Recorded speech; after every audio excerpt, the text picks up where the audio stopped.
Alright, so in this video, I'm going to be going over general navigation of the VoiceMeeter Potato interface, taking you through like a tour of all the settings that I use, and what are the shortcuts that I use to navigate the interface quickly.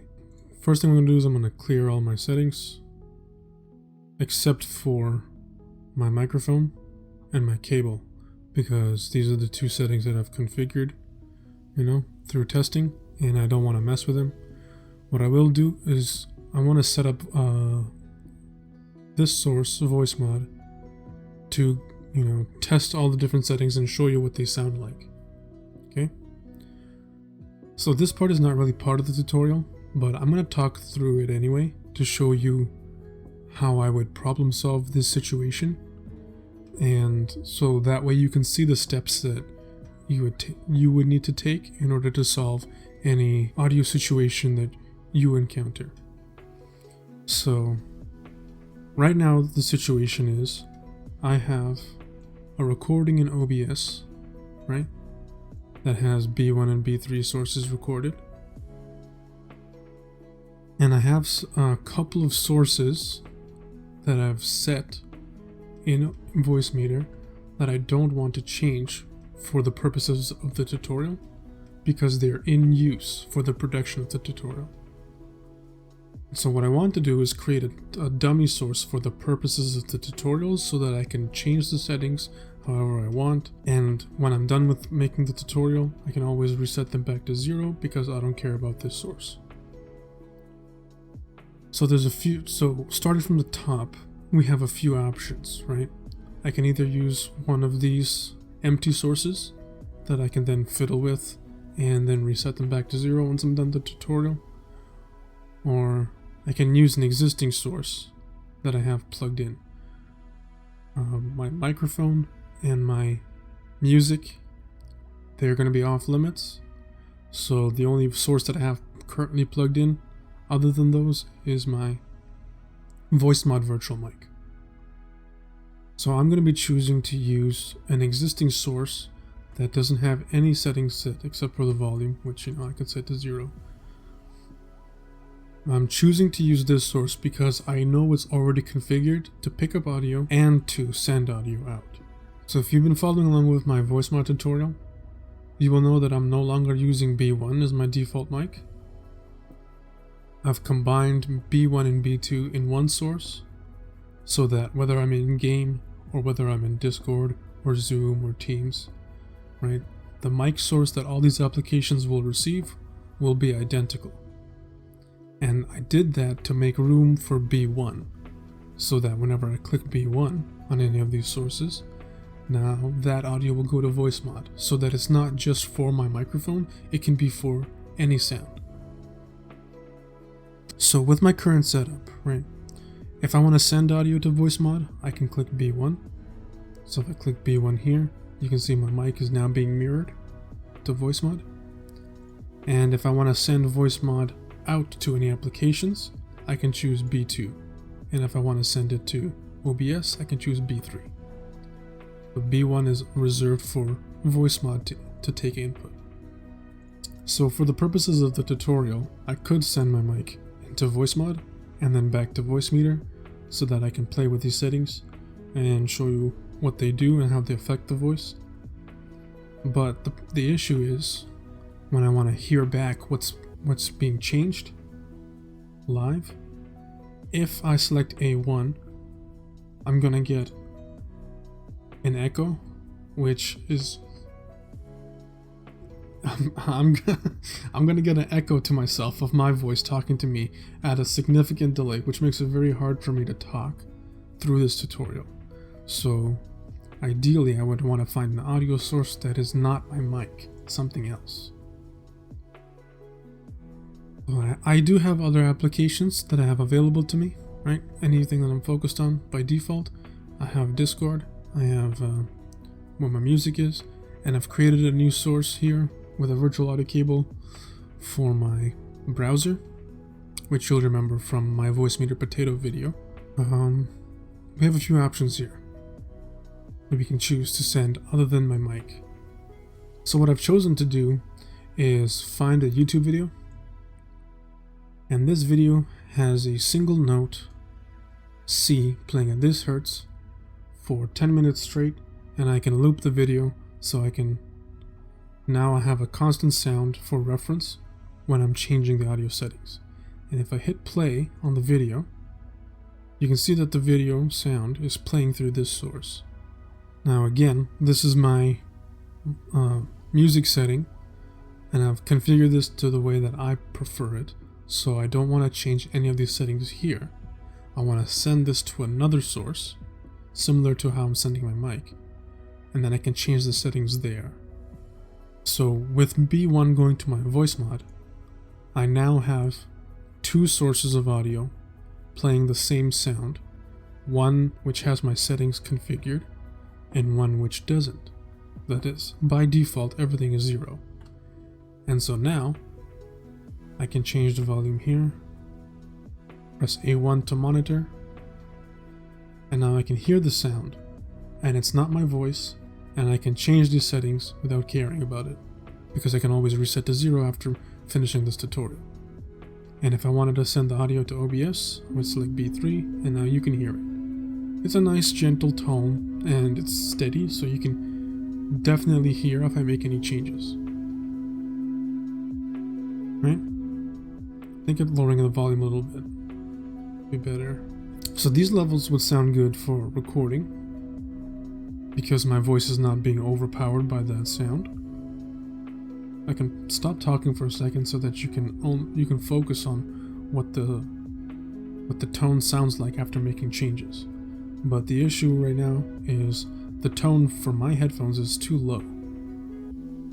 Right, so I want to up the volume for myself while keeping the volume for OBS the same. And so what I can do is I can head over to my output volume faders, and I have A1 source here, which is my headphones.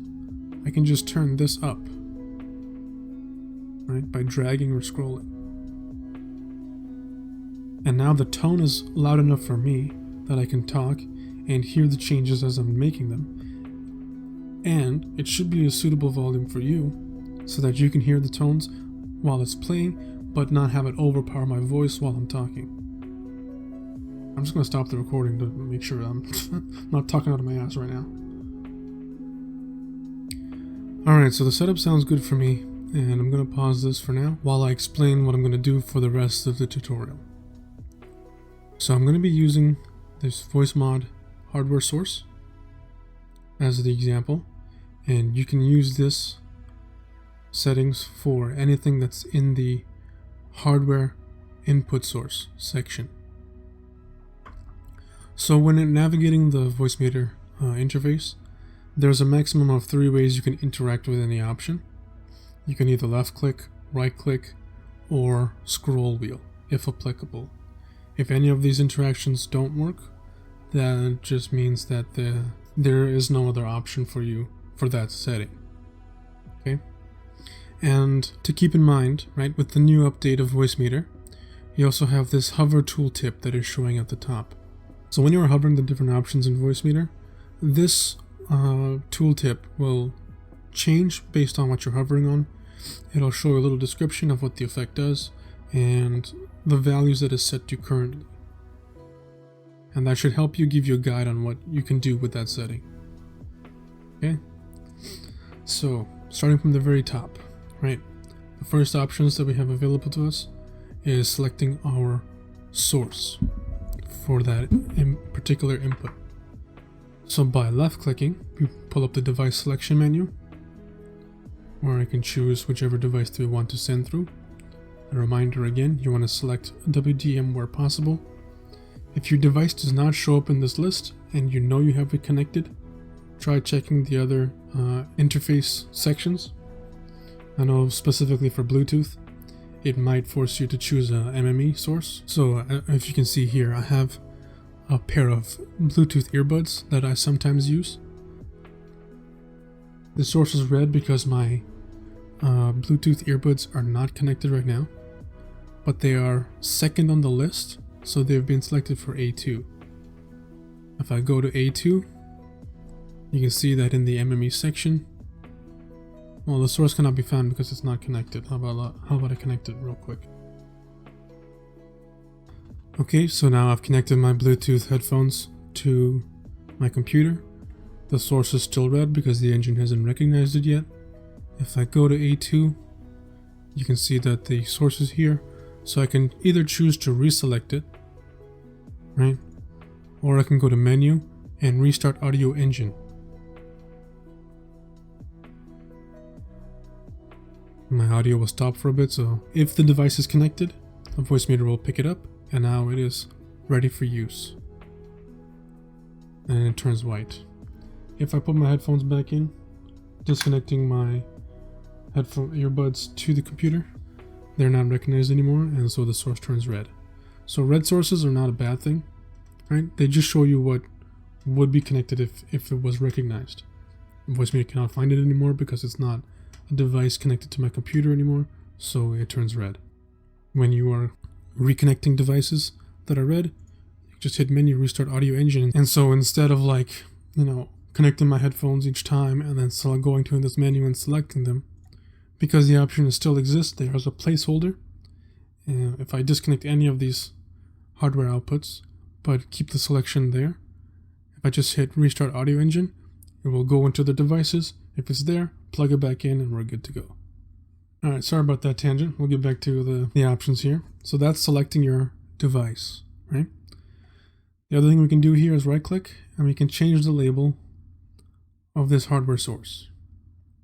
So I can change it to voice effects, and now the label of the source is there so I can remember what I have plugged in. If I right click and backspace and enter, it changes the label back to default. Similarly, if I left click the device selection and I hit remove selection, that changes the source back to default. I'm going to put this back because I want this as an example and change this back to voice mod. There, so now I have a little bit of organization going on. Moving on, we have the IntelliPan, which refers to this darker square here. And this has a few options inside, right?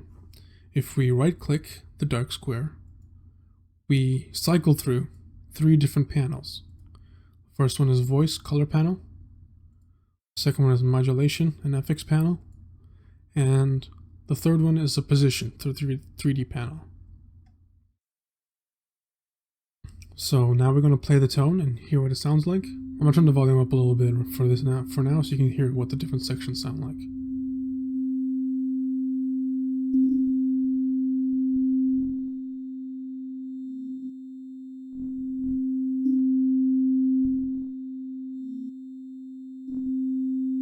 It basically what changes the feel of your voice, so it'll make it, what I do is I tend to put it here, so it gives me a little bit more highlights on the higher frequencies of my voice, and a little bit to the left, so that it gives my voice that deeper feel, so it's more warm and friendly and stuff.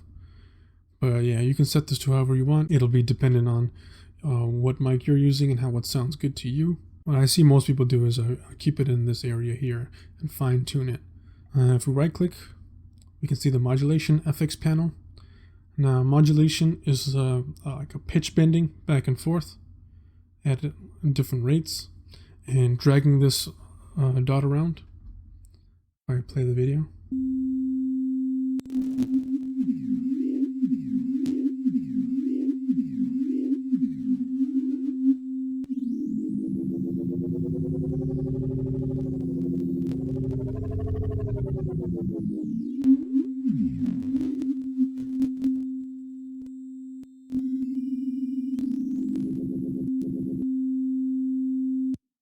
So yeah, moving the setting to the left will pitch bend the lower end.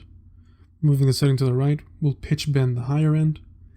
And then moving up on the scale will increase the frequency that it changes back and forth. So your pitch bending will occur faster if you're higher up and slower when you're lower down. Right, so you can left click to drag, left click and hold to drag. You can left click to point to jump through different settings, and you can double left click to reset the value to 0.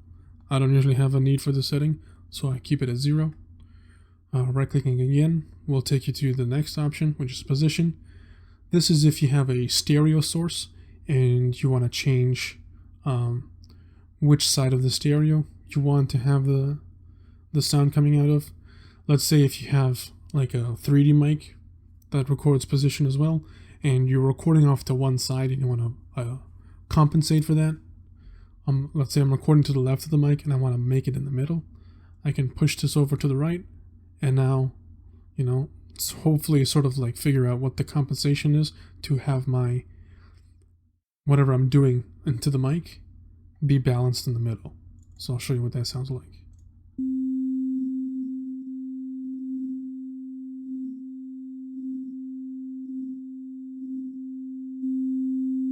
Yeah, so if you have like a stereo headphones or stereo speakers right now, you can hear the audio, you know, floating from left to right on your speakers. That's really all it does. I don't have any need for this, so I can tend to keep it at 0. Double clicking puts it back at 0. And that's your IntelliPan section. Next to the IntelliPan, you'll have the EQ option.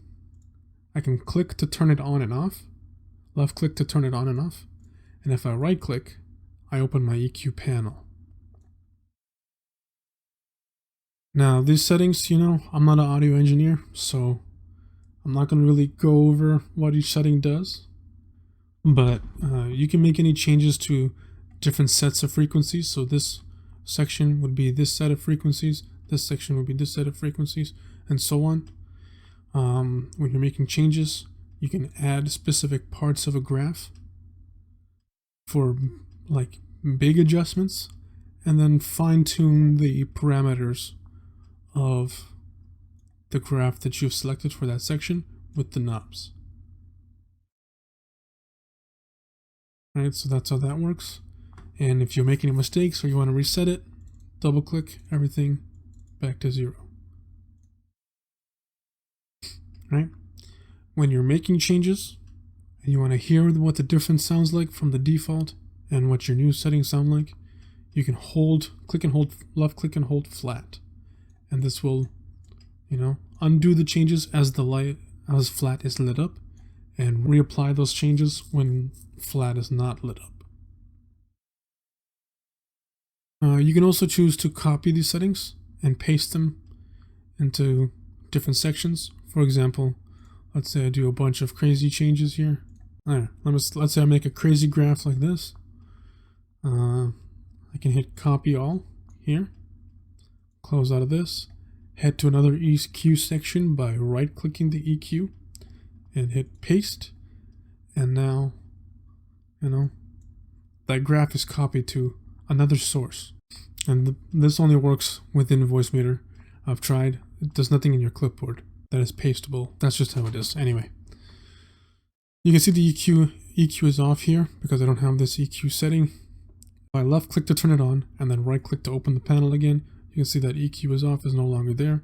It's just a little indicator to show you if your EQ is actually on or off. Well, this source is not even in use, so what I'm going to do is reset everything back to 0. So clicking these, double clicking all of my knobs, right? Double click, double left click. Just making sure everything is back to normal. I just wanted a clean slate for this source, just in case I do want to decide to use it. I don't want it to be messed up. But yeah, and I can turn the EQ off by left clicking. So the next few settings, compressor. Compressor is a compressor. I'm not an audio engineer. But basically, it makes quieter sections louder and louder sections quieter, so that your volume is more like narrowed into a confined space. I can try to see if I can make a difference with this. So yeah, I'm gonna lower the volume a little bit. But now I've maxed out the compressor, right? And this tone is playing at a consistent volume. If I change this volume here,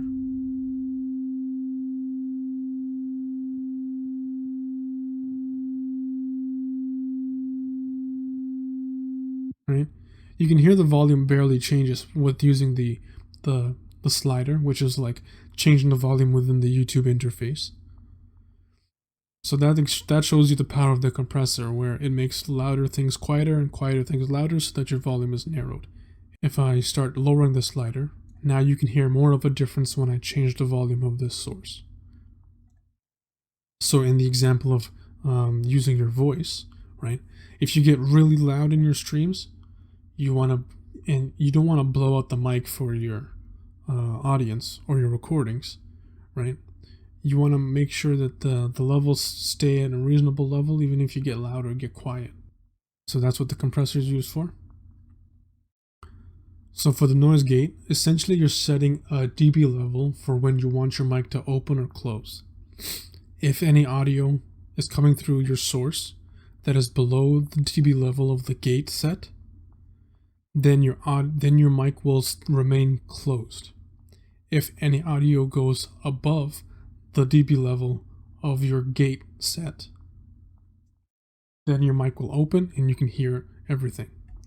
So for an example, if I turn this down and I play the sound, turn this gate up, at a certain point,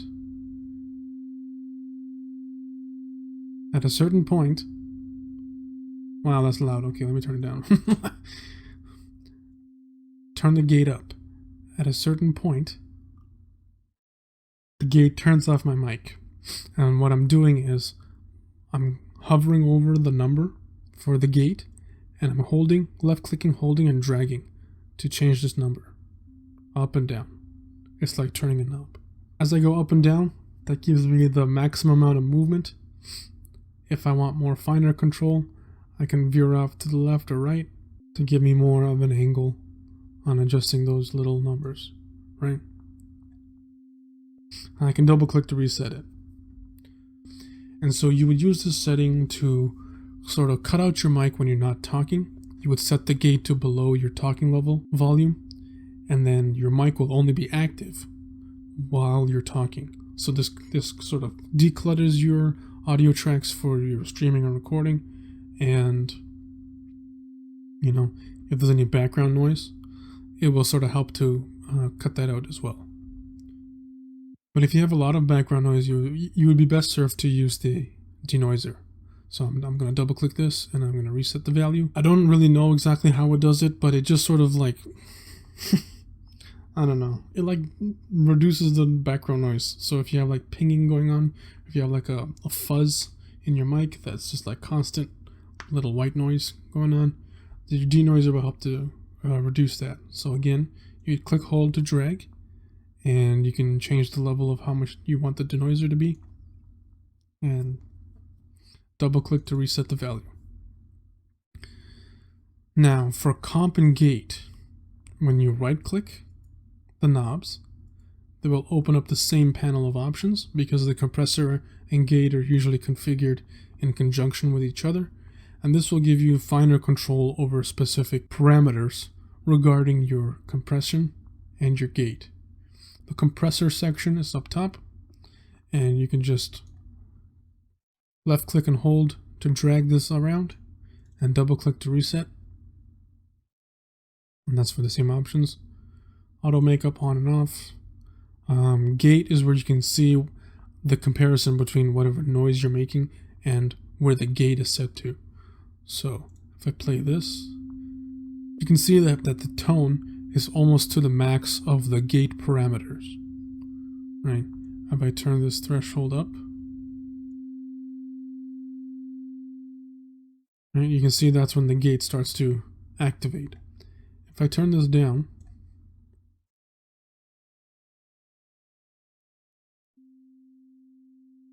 so around negative 39 decibels, that's when the gate is off. If I turn it any more higher than that, you can see the gate starts to activate. And you see that animation of the gate? That symbolizes the behavior of your gate. So how quickly or slowly you want that gate to activate or dampen the sound as it's closing. You can change these parameters in here. So for example, hold time. If I make a sound above the gate, I want the mic to stay open for a specific set of seconds. So if I redo this, so now my sound is higher than my gate, so the gate is open. If I increase this, now you can see the gate is still open even though the sound is lower than the gate, and it took a little bit of a delay before the gate actually activated. So you can play around with these settings however you see fit. I'm just going to double click everything to make sure it's all set back to default. And I'm just removing the PRG symbol, which means that I have advanced settings enabled. I've been using these settings, turning them up and turning them back down. So turning these knobs will apply general effects to all of these settings. Compressor and gate you can see here.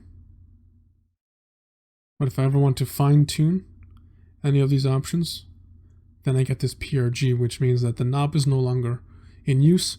I need to go diving deeper into the settings. Double clicking resets it. I can right click to close this panel, and now we're back. Now, so that's for compressor and the gate. For the denoiser, you can right click, and you have a new set of options. And these options are similar to VoiceMod, where you can apply different effects.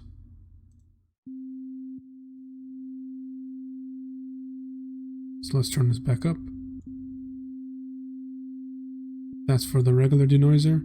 Enable effects. Now that we are in PRG, I don't know what it means, but it's just called PRG when we're diving deeper into the settings. Now I can pitch bend.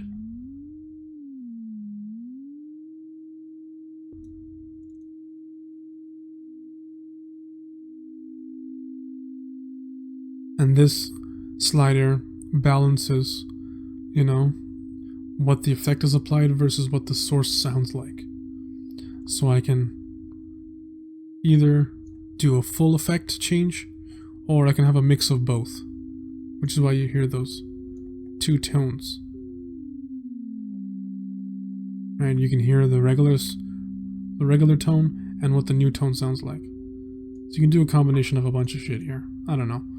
And then I don't really use this because this is the new settings. And then you can add presets.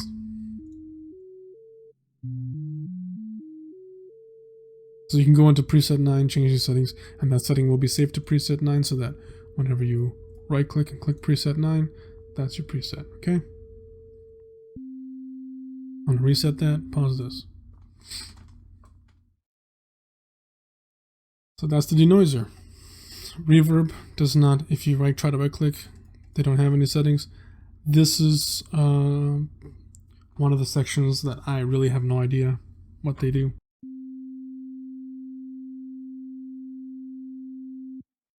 Yeah, I usually never touch these settings, but I assume that with these external effects, you can use this to control VST plugins, which is another way to add effects and EQ to VoiceMeeter.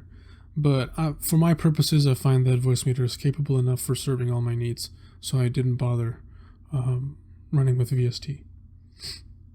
But you can look it up. That's what they're called, VST plugins for VoiceMeeter. You can go check out on YouTube some fantastic tutorials about how to enable VST plugins into VoiceMeeter. Personally, I never got them to work, but good luck, I guess. And so yeah, that pretty much covers the effects section. Again, this is your volume slider, which you can interact with scrolling.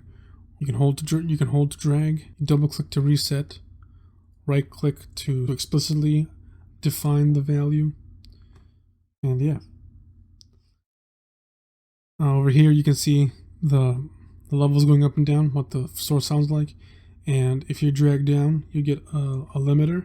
It helps to define what the maximum volume of the source can be. If the volume goes above that, it will compress the top down only, not the bottom. So that's the difference between the compressor and the limiter. The limiter only pushes down the top end for volume. Compressor does both ends at the same time. So I can drag this as much as I want to, right? And double click to reset it. That was a hidden feature that I didn't know existed for a long time. And so, yeah, it's not very obvious that it's there, but that's how you access it. Other than that, A1 to 5 we talked about, it's routing to different hardware sources. This is to route any devices that we've defined in our A1 to 5 hardware output section. And so along with controlling the volume of our source here, we can also control the volume of each output source, A1 to 5, by going to this section here. So when I lower my volume here from my headphones, this keeps the ratio of the volumes the same, right? So if I have my mic here at 0 and have that sound playing on negative 21 decibels, the relationship between these two, right? It's gonna be negative 21 decibel difference. That ratio will stay the same, but I can adjust the volume of everything together in my headphones. For B1 to 3, these are your virtual cables, which your applications can listen to. And the same principle, right? I can have these volumes set here, have the ratios unchanged, but change the volume of what the source can hear. So I've just lowered my voice because my mic is being sent to B3, and B3 is being picked up by OBS, and so I can change the volume of what OBS can hear by changing this volume here. The mono, solo, and mute buttons. So mono converts any stereo input to mono, so it automatically centers the audio source. Like if you're outputting to a stereo source, it's gonna mirror the left and right together. So that's if I want. If I'm talking through my mic and my mic is put off to the left, I can hit mono, and that will automatically center my voice to the speakers.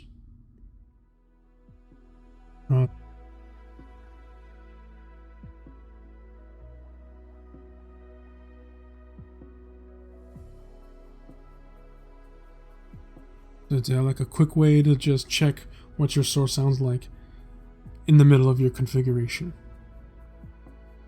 Mute, it's just mute. And so yeah, that's how you would configure your hardware sources. You can go into the settings, change them all however you want, and just remember, if you want to reset any values, double click. Okay. For your virtual mixes, this is where your applications are sending audio to. They don't have a dedicated EQ like the hardware sources, right? But they do have some knobs that you can change the treble, the mids, and the bass to whatever ratio that you want. And you can play around with those however you like.